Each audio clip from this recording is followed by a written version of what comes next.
YouTube. Welcome back to the Griffin family. This is Sherrita here, your big sister. So since you're here, and if you want something in your life for every day, a little bit of laughter every single day, a little bit of fun, a little bit of advice every single day, and just to get to know us, the Griffins, man, don't forget you can become part of this family. Like, comment, and subscribe.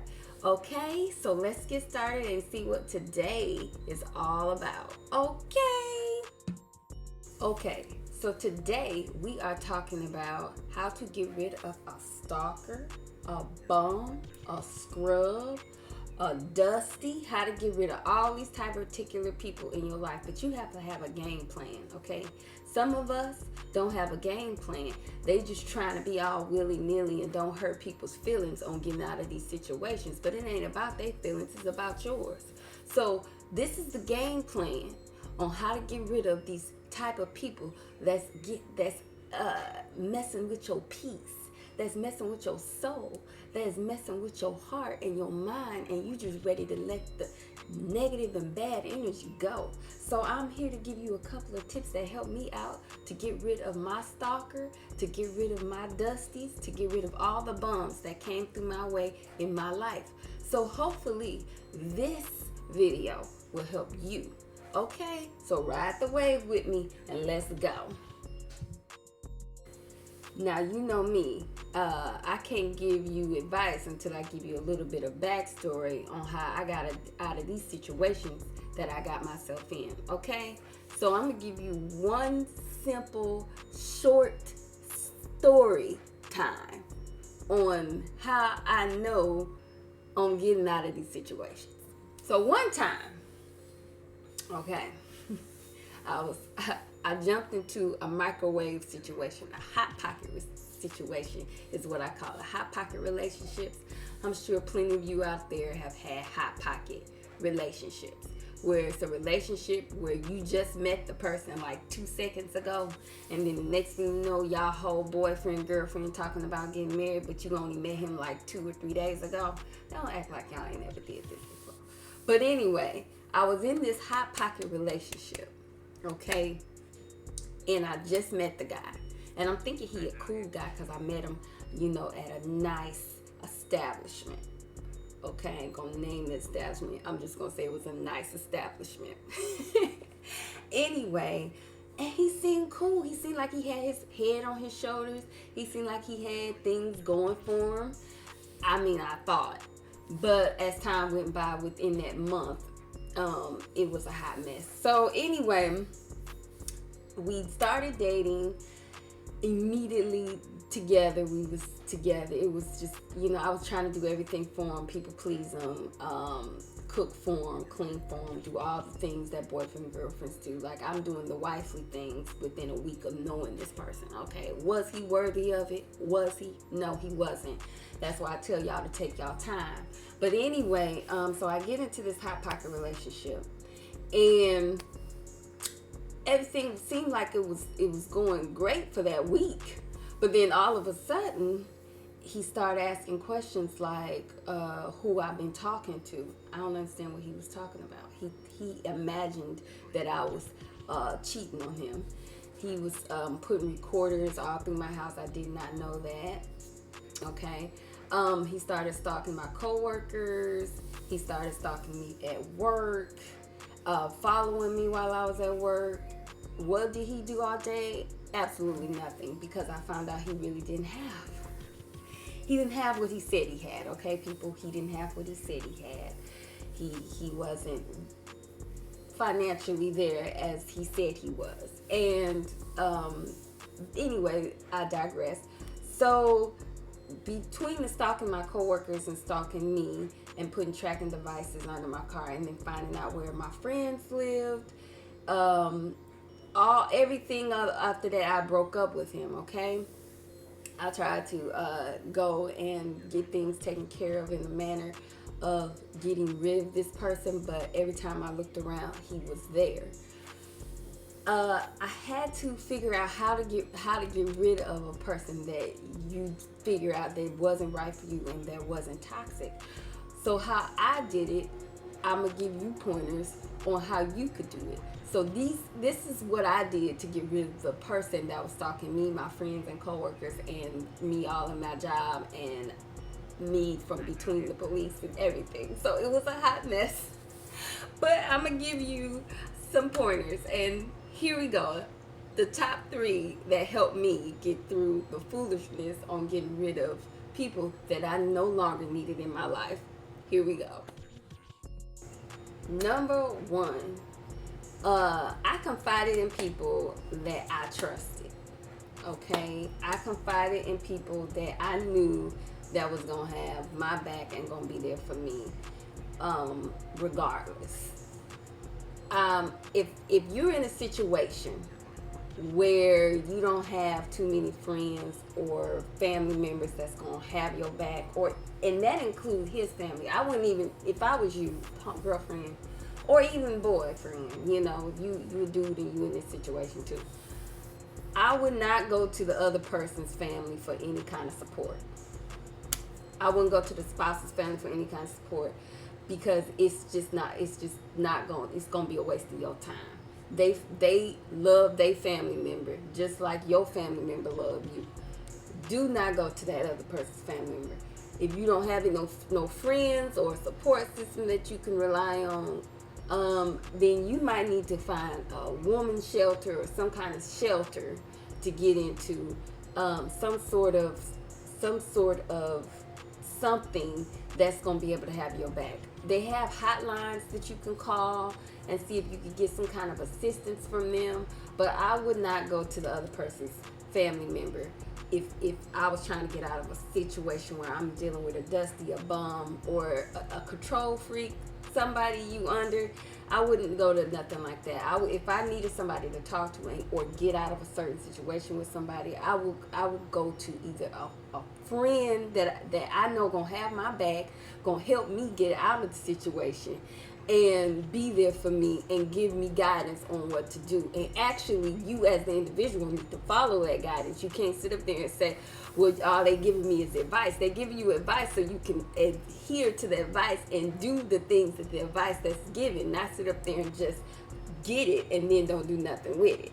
So if I was you, I would confide. That would be the first thing I would do. I would confide the things that I'm going through with someone with some common sense that's going to be there to help you, guide you through on how to get out of the situation and help you get out of the situation, not just tell you too, because some friends ain't going to just give you, like, okay, I'm going to give you an example. When I was going through my situation, I needed a hideout, okay?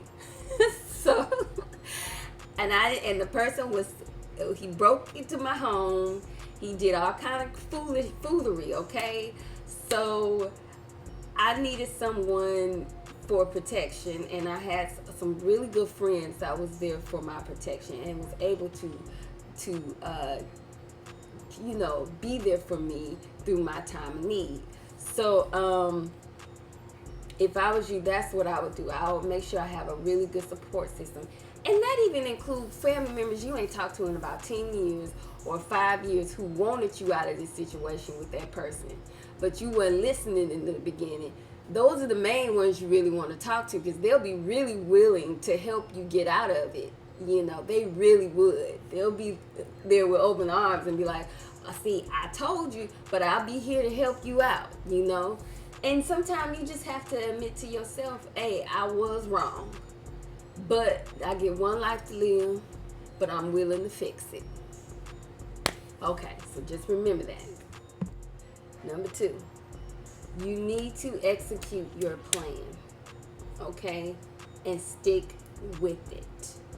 A lot of times, especially when we in these toxic relationships, we want to go back and forth, and then our plan gets all wishy-washy, and the person we telling it to is so tired of listening to it to. She or he is like, don't believe anything you say, and not even really wanting to help you at some point, because they think you just you all over the place and not doing what you're saying you're going to do.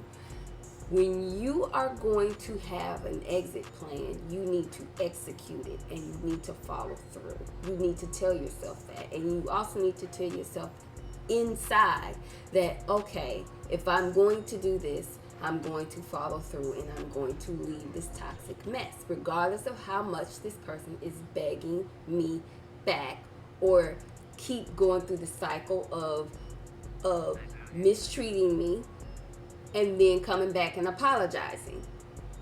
You need to look over all of that. Get out of your feelings. F feelings. That's what you need to tell yourself. It's not about feelings. It's about my peace of mind and my health. And you need to follow through with the plan that you have set for yourself and say, okay, I can do better. I can have peace. And I can have my sanity back if I know I get rid of this particular person. Regardless of the situation you're in, and what type of situation it is, just follow through with it. I know a lot of people are in situations where they're on the extreme spectrum of being abused and controlled by somebody and manipulated by somebody. And so they're easily manipulated and easily confused and easily persuaded by this particular party, and they never really execute the plan that they have planned to leave. But you have to tell yourself what is in the best interest for you and your children, what is in the best interest of yourself. And then on the other end of the spectrum, you have people who are in a good place, either financially or in a good career path or whatnot, but they choose in these relationships that are unhealthy, that are not good for them, that people can take advantage of them, and they're in desperate and dire need of having just someone there, regardless if that person is a bum or dusty and not doing nothing for them but sexual favors in the bedroom, and then calling it a boyfriend and girlfriend situation. But you know, when you're in a relationship, you're supposed to share responsibilities. Now, it shouldn't be one person doing everything and the other person doing more than the other. So, you know, you have to look at what you're in, and you have to ask yourself, is it healthy? And if it isn't, regardless of how many times this person apologized, you need to tell yourself, I am leaving regardless of the situation, and I am not going to put up with this anymore, and exit the whole relationship and follow through with your plan. That's all. And that's what you tell yourself, and you stick with it. Have that mindset to say, I'm going to stick with it and I am going to do better. Number three is something that a lot of people have a hard time doing, and that is hiding their plan. I know earlier I talked about confiding in someone, but when you have a game plan, don't go around telling everybody what your plan is. Okay? Not even the mutual friends that you and your spouse have together. They don't need to know. They need to be surprised, just like the other, like your partner gonna be surprised once you leave. Okay? You just need to understand that everybody don't need to know what the right hand is doing. Everybody don't need to know. And if you know you're in a toxic relationship and people not going to believe that you are, because some people like your partner more than you, because some people could be very, very more charming in public compared behind closed doors. You know, it's kind of like, some people just not going to believe you. So it's just best that you just keep some things to yourself and then just execute it and follow through with what you say, and keep your business. The world don't need to know. The world don't need to know. So that's number 3. Okay, number 4 for an exit plan. Okay? Now, after you leave, remember this. Be non-responsive to your stalker, to your dusty, to your bum, to your scrub. Be non-responsive, because a lot of these people who are in this type of category is is very narcissistic, okay? Not all of them, but the majority. And they like attention.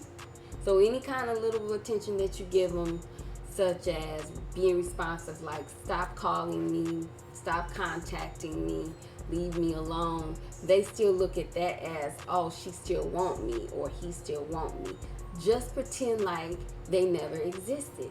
They do not need your time, your energy, your anything, okay? They don't need anything, a breath of fresh air from you at all. I do not care. Now, if you have kids, that's a different story. Now, if you have children, you need to be as swift as possible, especially when it comes to your children. Meet in public places, okay? Don't try to spend a lot of time in each other's houses. You drop the kids off, drop the kids off. Don't go in the house, and vice versa. That person should come into yours. A lot of times, we tend to try to do things when it comes to after we left the situation, after we left and fell through with our game plan. We want to do the pity empathy game. Oh, I feel so bad that I had to leave. Oh, I feel bad that I did that to them. I shouldn't have did that. No, you should not feel anything of any kind of sort. I shouldn't tell you how to feel, but you don't have to feel bad for the fact that you are leaving. You shouldn't have that feeling of empathy, because you have to look at the situation you just came out of. It wasn't healthy. So look at that factor that you're able to breathe now. And once you get out of it, be non-responsive. Now, if a person is constantly trying to get your attention by doing over-the-top things that is abnormal, my suggestion would be to contact the police, to keep filing police reports, get restraining orders if you need to. Use your system, the justice system, as much as you can in order to get that paper trail going. Don't sit up there and just let things happen to you, and then something actually happens to you, and then nobody knows, well, who could have done this? How could have this happened? Because trust me, you keep contacting the police and you keep doing things to get that paper trail, that person will eventually leave you alone. And you know, the main thing is your health and your mental space is important, and you need to protect that. And your kids and your home, you need to protect that, because a lot of times people who know that they can take advantage of you, they will, especially if you allow it, or if you are in desperate need of a person being in your life and you just want someone there. People can sniff that. People can smell that, especially the ones who are out here like wolves, seeking who they can come after and attack and be a part of their life and suck them dry, their money, their finances, that whatever you can offer to them, they will take it. So the best thing to do once you finally get out of situations like that are toxic is just to be non-responsive as possible. If you have kids, you can try your hardest to go through the court system and try to do visitations in the public visitations of some sort, not going to each other's houses, but exchanging the kids like at McDonald's or something like that. But you know, it's just best that you try your hardest to, once you leave, not to be responsive at all. End of discussion. All right, let's stop. So I'm going to end this video. I just want to let you know that you don't have to be stuck in the situation that you are in. There is a light at the end of the tunnel if you choose to take that light or walk through the door and get to that light.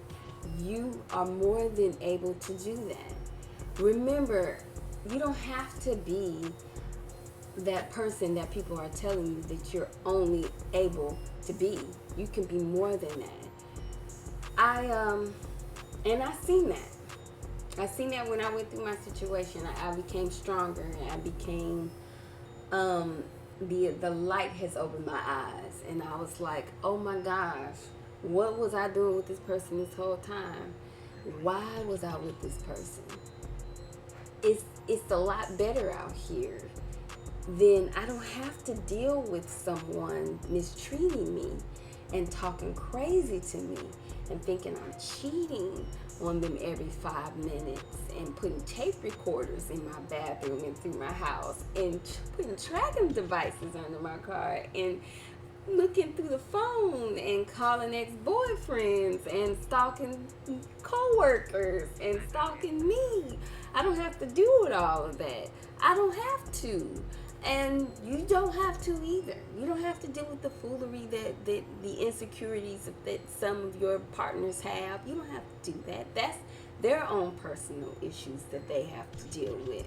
If they have insecurities, that's their own personal problem. That's not your job to fix it. So, only thing your job is, I can say, is making sure you're healthy as an individual.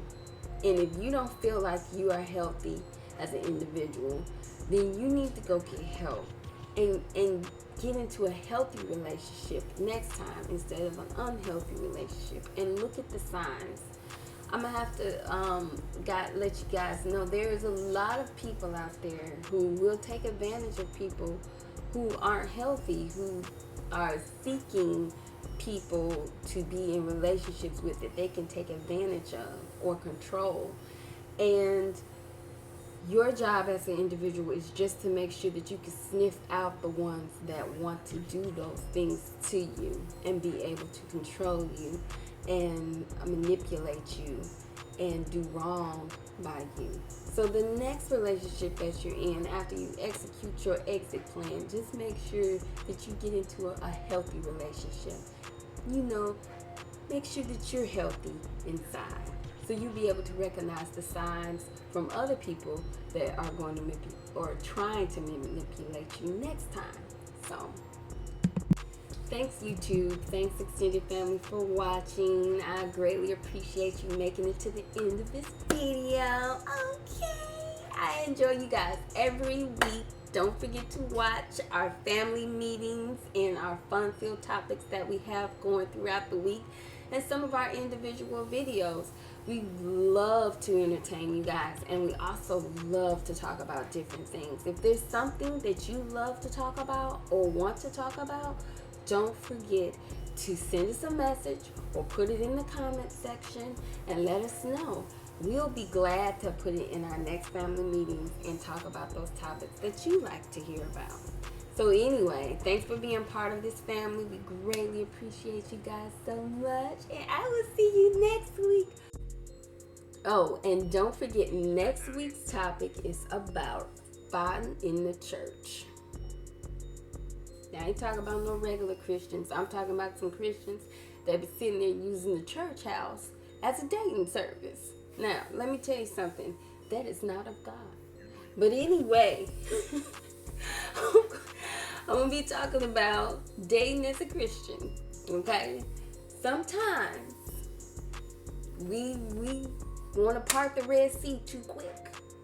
And instead, we just need to keep the sea closed. But we're going to go ahead and talk about that next week. Bed hopping is not cool. And when a man tells you that he is sent by God. Anyway, we'll talk about that next week. I greatly appreciate you again, fam. Don't forget to like, comment, and subscribe if you haven't. And we will see you next week. Oh.